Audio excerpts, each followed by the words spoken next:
I'm going to be making a very simple and very tasty tomato and mozzarella tart. All shop ingredients, very little preparation, quick to make. First of all, I have some puff pastry. This was a 500 gram pack and I've divided it into 6, which has given me 83 grams per portion. Mozzarella.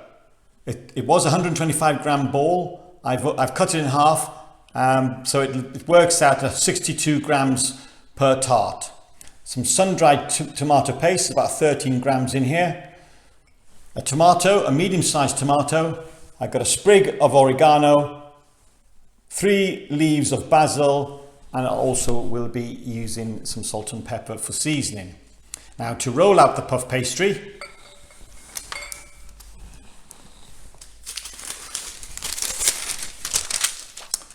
we have here a sheet of silicone paper. Now, I use this sheet to do 2 things. To place the tart on top of it to bake in the oven so it doesn't stick to your tray. But secondly, and most importantly, when working with children, it gives them something to work to and the parameters to work within. It's 22 centimeters across with 14 centimeters wide. I also have a rolling pin I'm going to be using, and the rolling pin is a dowling rod that's been cut to about 22 centimeters, but it's perfect for small hands. So if you're working with children, this is a great tool to use. If not, a standard rolling pin will do. Now with the puff pastry, I'm going to just roll it out in the flour here, tapping off any excess and placing it onto the board. Now to roll out the puff pastry, we need to start from one end and to the other and applying a little bit of weight. A quarter turn, once again, to one end and back. Quarter turn, one end and back. Now I'm going to turn it over and I'm going to do the same again on the other side. I'm going to keep on doing this, applying even pressure as I go. Because what we want to do is to create this oblong shape to the size of the cutout of parchment paper. Now this is a great activity for young hands. Helps them with their motor mechanic skills, allows them to add judgment on pressure either side of the rolling pin, and not to worry if it goes slightly awry. So as you can see, I am just keep on moving it, not overhandling the pastry, because what I don't want to do is to heat up the fats in the pastry because it'll soon start to melt. I'm feeling a little bit of resistance on one side, so I'm going to turn it over and continue. Now sometimes you get this sort of wave effect, and the best way to correct that at times is just to place the rolling pin in the middle there, applying a bit of weight onto the center of the pastry, and that generally will recorrect the shape. Then continue with the rolling.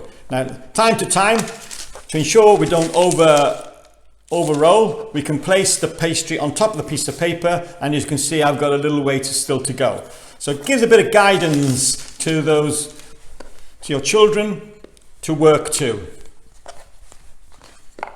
And once again, not using excess amount of flour, because the only thing you're going to do is create a lot of mess and a lot of clearing up at the end, which is something we do not want to do. Now I think I'm virtually getting it because my rolling pin is about 22 centimeters, which is almost there, and I just want to make sure the width is correct. And let's place the paper on top, just have a little look. I'm happy with that. So now place the puff pastry on top of the paper and give it a final roll by holding down the pastry with one hand and moving the puff pastry towards the edges of the paper. Now the next thing we're going to do is to add the sun-dried tomato paste. So I'm going to take that, place it in the middle and spread it across through the center there. Okay. The next thing I'm going to do is to pick off the leaves of the oregano. Now, if you don't have fresh oregano leaves, dried will do. There you go. I don't know, about 10 to 12 leaves here.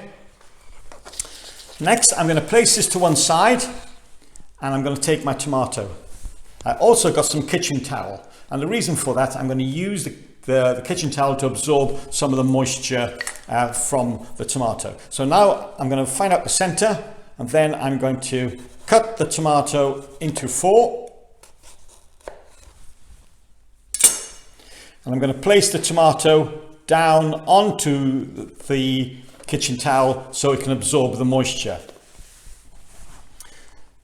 Next, the mozzarella.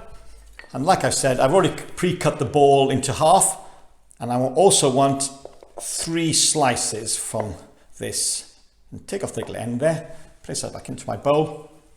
And once again, I'm going to place the mozzarella onto the paper towel to absorb any excess moisture. I'm going to tap it down. At this point, I'm going to add a little bit of seasoning onto the tomato and mozzarella, some salt and pepper, just a few grains. Now to assemble the tart, I'm going to bring the tart towards me here. I'm going to take the first slice of tomato, then I'm going to place the mozzarella on there, and then I'm going to add a leaf of basil. And I'm going to continue doing this.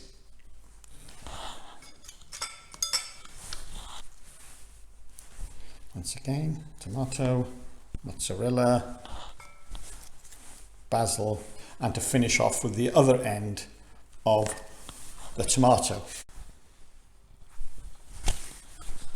We're going to use some of the liquid that the mozzarella has weeped out, and we're going to brush either side of the pastry there, not too much.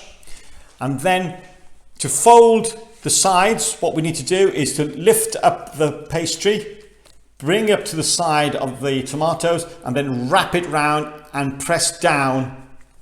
And then the same applies to the other side. Then what I like to do is to turn it around. Also, once again, lift up the pastry and seal both sides, squeezing down firmly. And to finish off, once again, a little bit of moisture either end, and once again we're going to fold that over and squeeze down, and like so. Now this needs to go into an oven preheated for 20 minutes at 200 degrees C. And as by magic, I've just pulled this out of the oven, and there is the finished product. Now, what's wonderful to be served with this is a lovely leaf salad on the side, beautifully dressed. I hope you enjoy it.